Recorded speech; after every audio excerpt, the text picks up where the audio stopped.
quando o cego pôde ver, jamais acontecerá algo assim.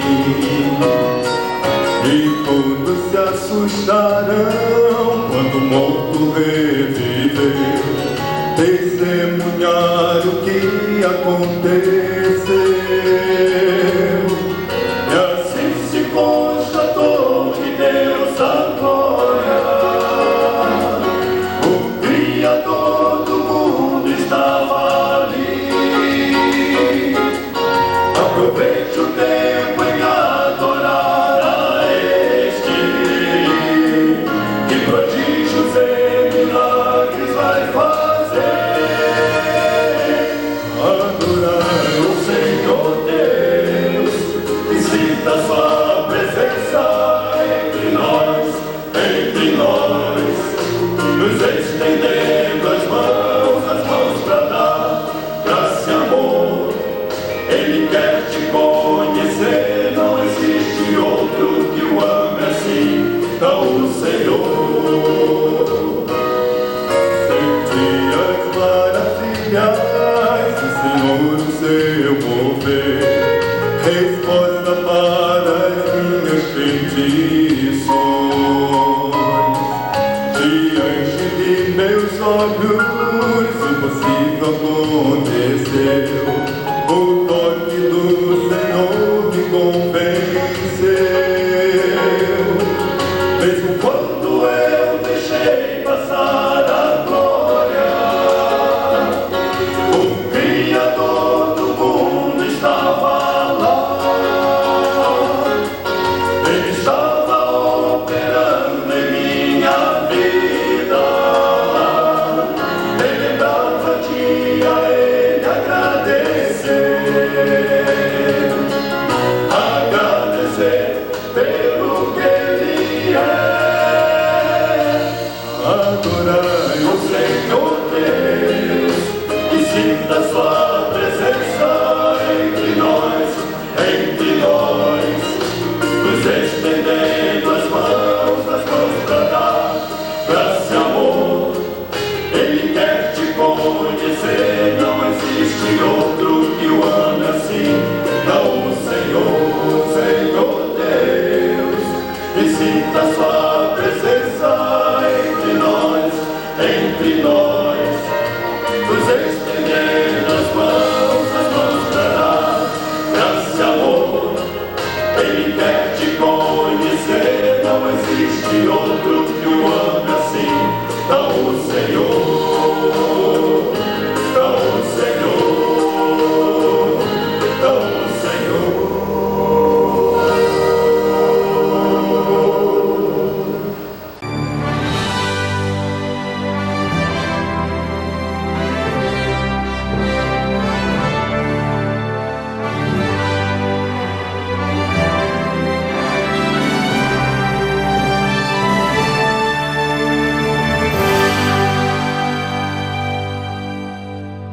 Olá, sou o pastor Juraci Bahia, da Segunda Igreja Batista de Petrópolis.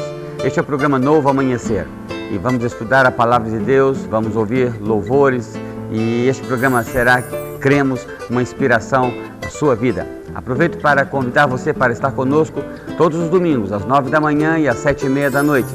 Também às quartas-feiras, às 7h30 da noite, temos um culto de oração. Continue conosco.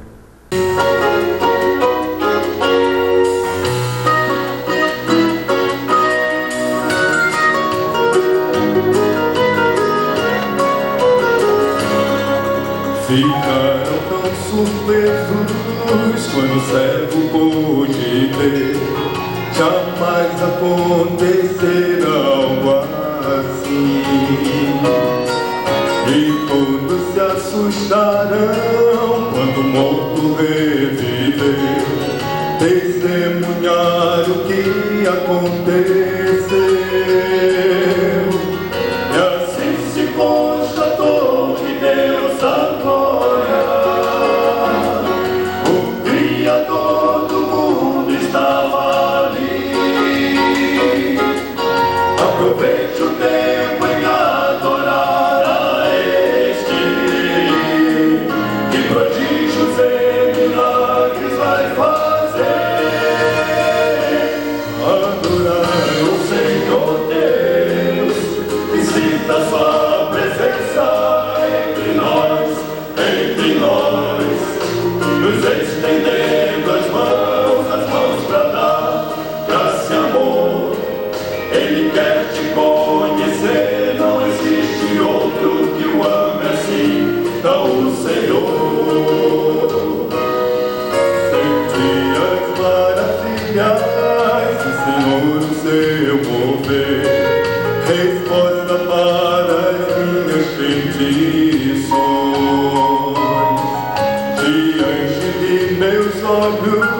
se possível aconteceu, o toque do Senhor me convenceu.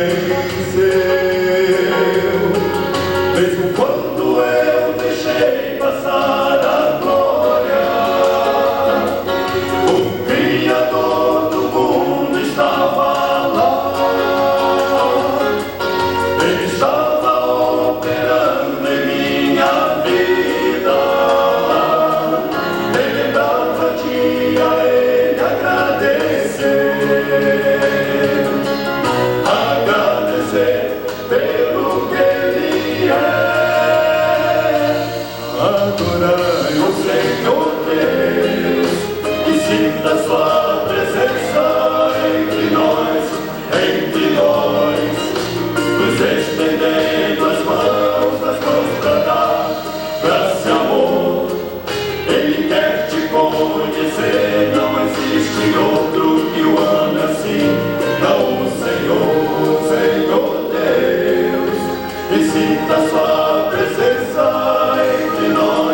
entre nós, nos estendendo as mãos pra dar graça e amor.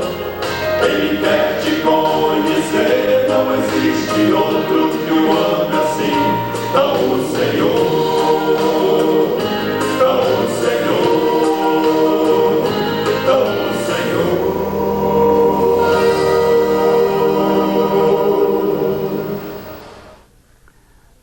Olá, vamos continuar o nosso estudo no Evangelho de João e nós estudamos no último programa os últimos versículos do capítulo 3 de João.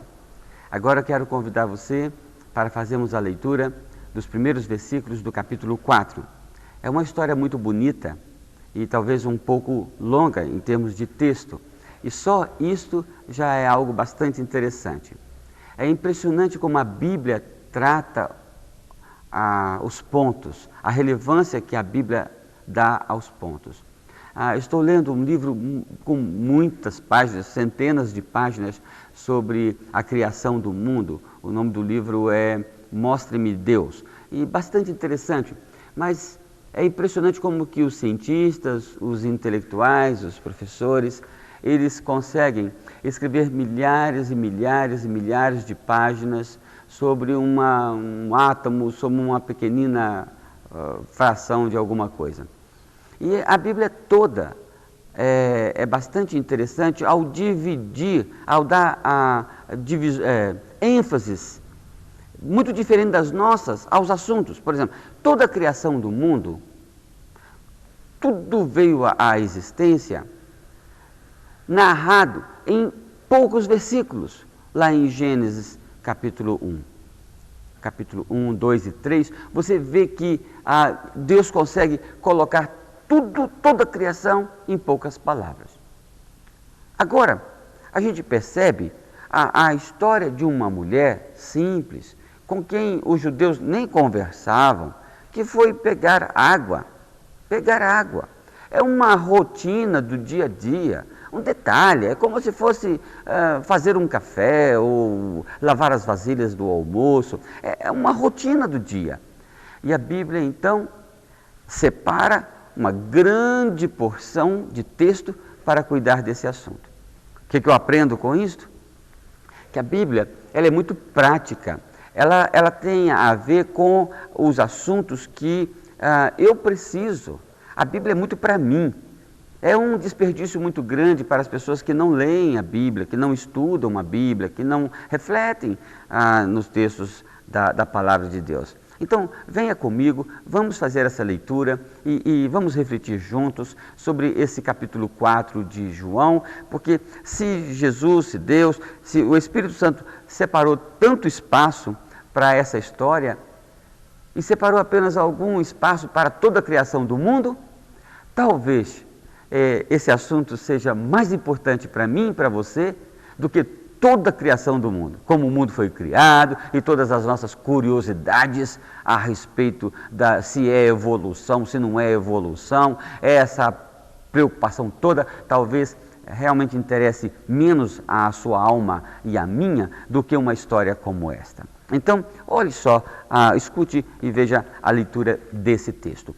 Quando, pois, capítulo 4 de João, quando, pois, o Senhor veio a saber que os fariseus tinham ouvido dizer que ele, Jesus, fazia e batizava mais discípulos que João, se bem que Jesus mesmo não batizava, e sim os seus discípulos. Agora você observa, no raciocínio dos homens, os homens ficam fazendo comparação. Fulano batiza mais do que Beltrano. A igreja tal é maior do que a igreja tal. A nossa igreja é uma igreja considerada não pequena, mas isso não prova nada. O fato de sermos uma igreja média ou grande e de estarmos muito bem localizados na cidade, isso em si não significa nada. Uma pequenina igreja de 15 pessoas que está num lugar de difícil acesso pode estar ser muito mais relevante do ponto de vista do reino de Deus do que uma igreja grande. Então isso não é um ponto, mas os homens raciocinam assim. Pois bem, deixou Jesus a Judéia, retirando-se outra vez para a Galiléia. Você observa aqui o Senhor Jesus se afastando da fama, se afastando desse estresse que a fama causa. Enquanto os homens buscam a fama, querem ir onde eles são aplaudidos, o Senhor Jesus se retirava desse barulho todo. Então, quando começa a crescer a fama dele, você vê Jesus como que se escondendo das multidões ou dos aplausos. Ele tem outras preocupações. Ele quer o meu coração, o seu coração, a minha atenção. E no meio de uma multidão inteira, ele consegue perceber que eu toquei nele, que eu orei, que eu busquei, que eu desejei tê-lo comigo. Então, Jesus se afasta da popularidade, da multidão. Diz o versículo 4: E era-lhe necessário atravessar a província de Samaria. Chegou, pois, a uma cidade samaritana, chamada Sicá, perto das terras que Jacó dera a seu filho José. Estava ali a fonte de Jacó, onde se tirava água. Cansado da viagem, assentara-se Jesus junto à fonte, por volta da hora sexta. Devia ser alguma coisa tipo meio-dia. Ele estava cansado de tanto caminhar. Observa, não tinha carro, era a pé mesmo que se viajava. E você observou que o texto disse que Jesus estava cansado? Isso nos leva a um outro ponto bastante importante. Houve no passado, hoje não tanto, mas houve no passado uma pregação, uma doutrina de que Jesus na verdade não sofreu, que o choro, que a dor, que o sofrimento, que a fome, que o cansaço, que a Bíblia relata que Jesus teve, na verdade teria sido algo tipo um teatro. Jesus não sofreu porque ele era Deus. E aí as pessoas como que exageram o lado divino de Jesus, se é que podemos dizer que é possível exagerar, porque Jesus é perfeitamente Deus, mas eles enfatizam o lado de Jesus Deus e diminuem o lado de Jesus homem. E a Bíblia apresenta Jesus de fato como Deus e apresenta Jesus de fato como homem. Portanto, que Jesus é verdadeiramente Deus, com todos os atributos de Deus, e consegue também ser Deus encarnado. Ele é verdadeiramente homem. Então Jesus, diz aqui o texto, cansado da viagem, ele estava de fato cansado. O cansaço que eu e você sentimos quando nós fazemos algum esforço. Então ele viajou, estava cansado de caminhar. Então ele sentou à beira daquela fonte onde as pessoas tiravam água. Nisto, e aqui começa a nossa história. Veio uma mulher samaritana tirar água. Disse-lhe Jesus: dá-me de beber. Eu não sei se nós vamos conseguir, no tempo que nós temos, passar por essa história toda. Se não, no próximo programa, nós temos um encontro para terminar essa história. Mas não é impressionante, não é maravilhoso a gente ler isto? Que Jesus, sentado ali, imagine que tem um buraco onde tem água e deve ter uma espécie de um pequeno muro, né, para proteger aquela fonte. E eu estou imaginando Jesus sentado ali naquele pequeno muro. Aí vem uma mulher e ele vira para ela e diz: pode me dar um copo d'água? Eu gostaria muito de estar ali, de ser eu que estava buscando água e não aquela mulher. Não seria maravilhoso se eu tivesse esse privilégio, ou você, e o próprio Deus, o próprio Senhor chega, ou na verdade Ele está ali, né? E eu me aproximo para fazer a minha rotina do dia, pegar a água que eu preciso. E aquele jovem, um jovem, ele tinha 30 anos, 31 anos, 32 anos, alguma coisa assim. E você pode me dar um copo de água? O que você acha que aconteceu? É só ler a Bíblia. Vamos ver então o que aconteceu. Disse-lhe Jesus: dá-me de beber. Quando a gente lê a Bíblia assim, dá-me de beber, é a tradução. Há outras traduções da Bíblia, digamos assim, mais popularizadas, que usam a linguagem mais cotidiana, mais nossa, como nós conversamos no dia a dia.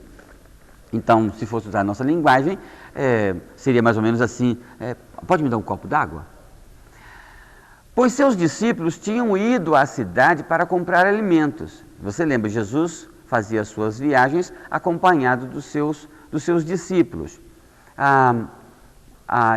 Os discípulos, ele estava cansado, os discípulos tinham ido comprar alguma coisa para eles comerem, o almoço, alguma coisa assim, e ele estava ali sentado. Claro que tudo está dentro do planejamento de Deus, da provisão de Deus, tudo está planejado, todos os nossos cabelos estão contados, não é? Mas isso aqui estava tudo dentro de um propósito do Senhor para abençoar a minha vida, abençoar a sua e a de milhões de pessoas. Então veja o versículo 9. Então lhe disse a mulher samaritana: como, sendo tu judeu, pedes de beber a mim, que sou mulher samaritana? Por quê? Porque os judeus não conversavam com os samaritanos. Os judeus, naquela ocasião, eles achavam que era quase que uma profanação. Era um problema cultural, religioso daquela época. E Jesus, sendo judeu, não deveria, por conta da cultura religiosa, social daquele tempo, não deveria puxar conversa com uma mulher samaritana, de Samaria.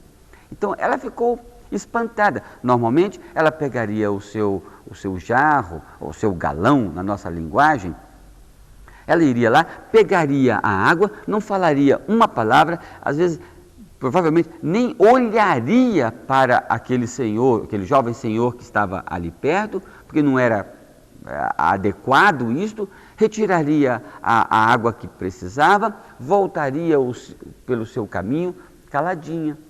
Nada teria acontecido, teria sido apenas mais um dia na rotina daquela mulher. Rotina que foi quebrada e que transformou totalmente a vida dela e que transformou a vida de talvez bilhões de pessoas por conta dessa história. O que será que Jesus respondeu quando ela, espantada, disse: como é que você fala comigo?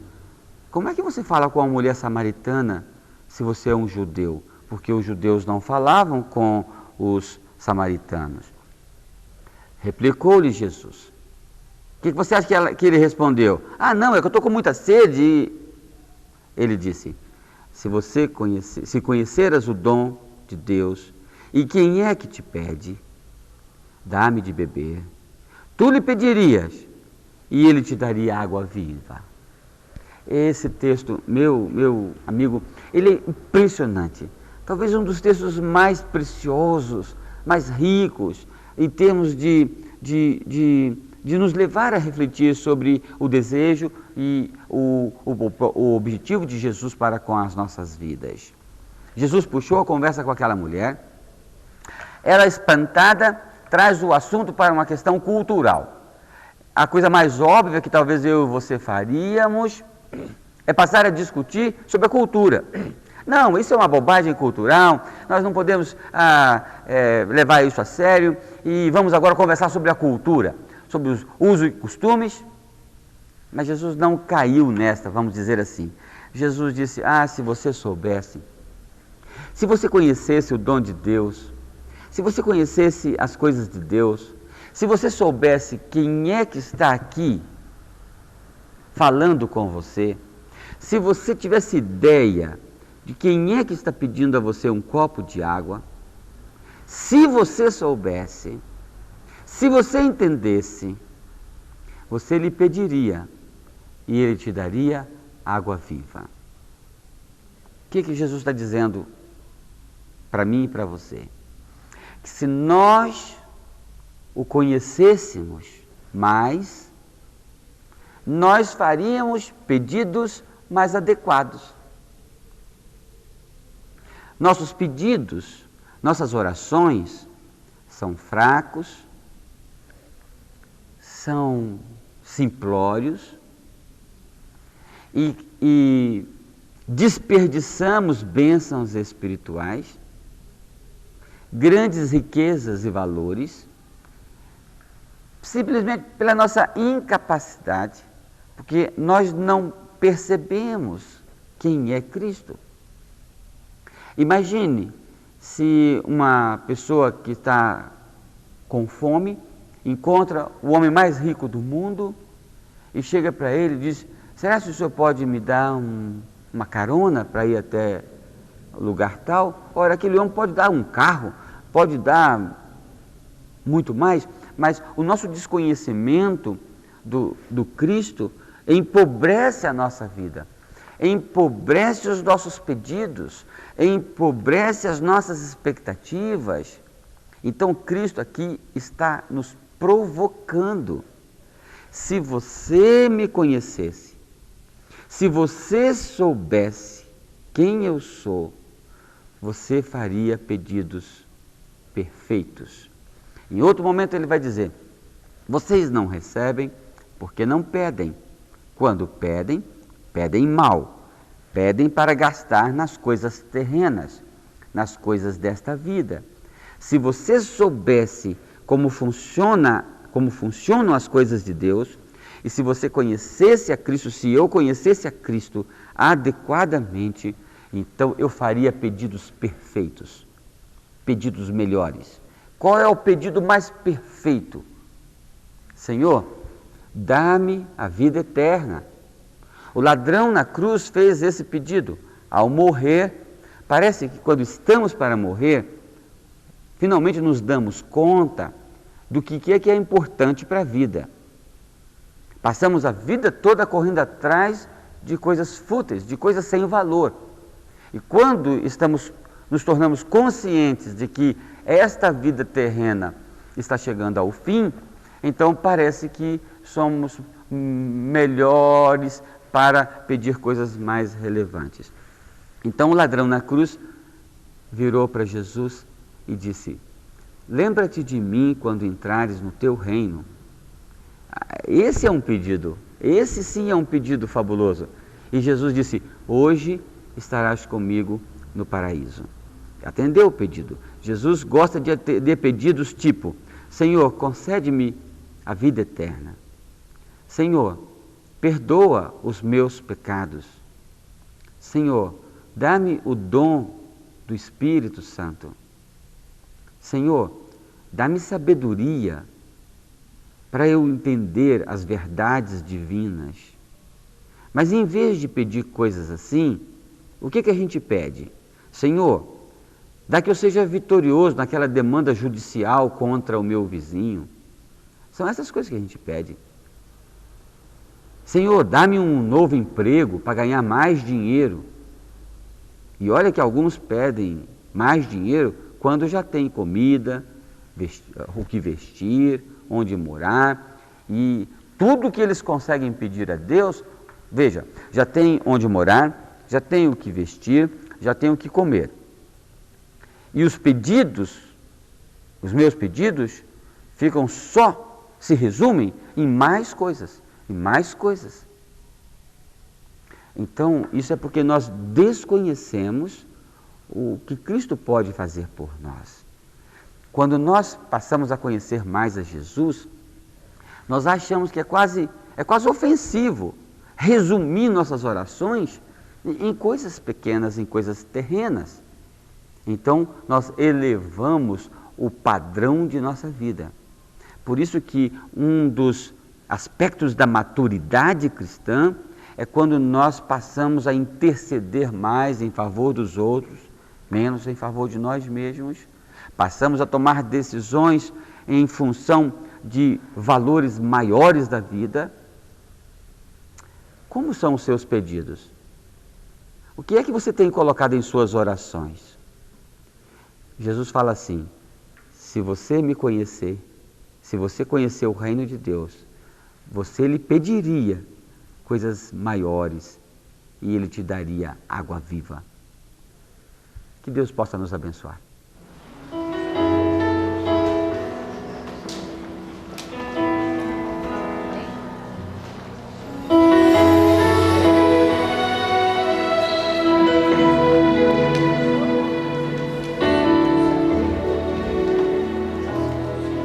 Formoso és, tua beleza enche este lugar.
em convidar você a participar do programa com críticas, com sugestões de temas, perguntas.